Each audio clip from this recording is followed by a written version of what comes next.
எஸ்ஓக்கு மட்டும் என்ன பண்ணோம் அப்படின்னா அங்கங்கே ஒரு சிலராக இருக்கிறதுனால அதுவே ஒரு 40 பேர் 50 பேர் கிட்ட வந்திருந்தாங்க. ஆனால் வந்து ஸ்கேட்டர்டாக இருக்கிறதுனால நம்மளால் எல்லா ஊர்லேயும் கண்டக்ட் பண்ண முடியல. அதனால் எஸ்ஓக்கு மட்டும் நான் ஆன்லைனில் ஒரு டிஸ்கஷன் கண்டக்ட் பண்ணியிருந்தேன். அது சக்ஸஸ் மீட்டில் வந்து நிறைய பேர் இன்ஃபார்ம் பண்ணியிருந்தாங்க அந்த டிஸ்கஷன் நல்லா இருக்குன்னு சொல்லிட்டு.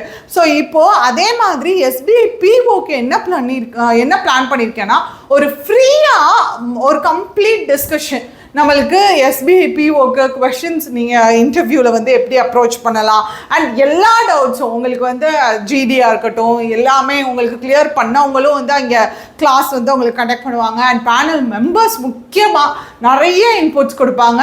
ஸோ கண்டிப்பாக இது வந்து கம்ப்ளீட்டாக உங்களுக்கு ஜூமில் தான் போகும், ஜூம் ஆர் ஜிமீட்டில் தான் போகும். ஸோ கண்டிப்பாக வாங்க. அண்ட் கிளியர் பண்ணவங்க என்ன பண்ணுங்க அப்படின்னா, பிகாஸ் எங்களுக்கு வந்து எவ்வளோ பேர் வர்றாங்கன்றது தெரியும். ஏன்னா ஒரு சில டைம் வந்து இந்த மாதிரி ஃப்ரீயாக கொடுக்குறப்ப நிறைய பேர் வந்து கிளியர் பண்ணாதவங்களும் அதில் ஜாயின் பண்ணுறப்ப வந்து இது எஃபிஷியண்ட்டாக சம்டைம்ஸ் போக முடியாது. ஏன்னா நம்மளுக்கு ஒரு பேனல் மெம்பர் ஒருத்தர் இருக்காங்க, கிளியர் பண்ணவங்க ஒருத்தர் 2 பேர் இருக்காங்கன்னா யாரையாவது பிக் பண்ணி கொஷின்ஸ் கேட்குறாங்க, இல்லை ஸ்டூடெண்ட்ஸ் வந்து அவங்களோட பாயிண்ட் ஆஃப் கொஷின்ஸ் ரேஸ் பண்ணுறாங்க அப்படின்னா எல்லாத்துக்குமே ஆப்பர்ச்சுனிட்டி வேணும். ஸோ அதனால் லிமிட்டட் பர்சன்ஸ் தான். ஸோ நீங்கள் கிளியர் பண்ணவங்க மட்டும் கீழே இருக்க கூகுள் ஃபார்மை கண்டிப்பாக ரெஜிஸ்டர் பண்ணிடுங்க. ஸோ ஏன் அப்படின்னா இந்த கூகுள் ஃபார்மை நீங்கள் ரெஜிஸ்டர் பண்ணவங்கள மட்டும்தான் நாங்கள் குரூப்பில் ஆட் பண்ணி அவங்களுக்கு தான் லிங்க் ஷேர் பண்ணுவோம். ஸோ கண்டிப்பாக ரெஜிஸ்டர் பண்ணிக்கோங்க மக்களே.